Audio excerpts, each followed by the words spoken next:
There are two sides to the personality of the ghost ship. Sometimes it's a malevolent force, other times it's a neutral force.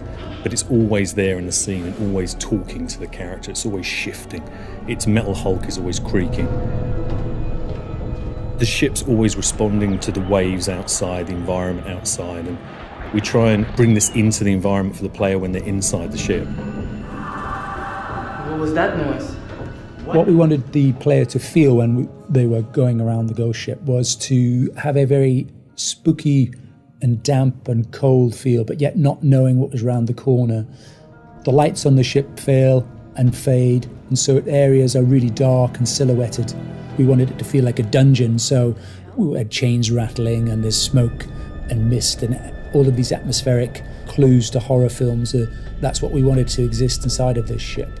So it's a matter of exploration into the depths of the ship, and as you get deeper, we wanted the emotions to get more and more intense. The characterisation and the sounds that the characters make in the environment is really key to conveying that sense of decay. They're walking around the environment in bare feet, and the sounds they make as their feet hit the environment has to be sharp, edgy, rusty and dusty. It's a really hard sound to recreate. Every tap on a bulkhead, every brush past a wall, it all has to convey that sense of decay and that roughness, that real kind of sense of a hostile environment. It's a great environment for horror.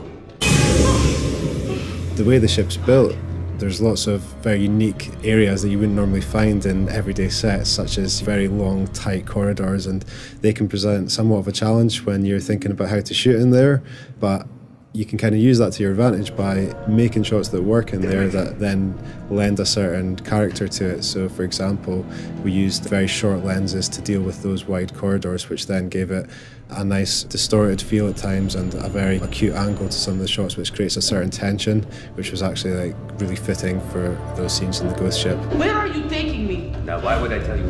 It's a nice mixture between uniformity of the military style structure and also the chaos of something that is old and creepy and has kind of been overtaken by nature a little bit. The decay of the ship, the state of decay, the rustiness is conveyed not only through the great artwork, but it's how the characters sound when they interact with that environment. It all needs to offer that kind of sharp edginess, and that's a great environment for horror.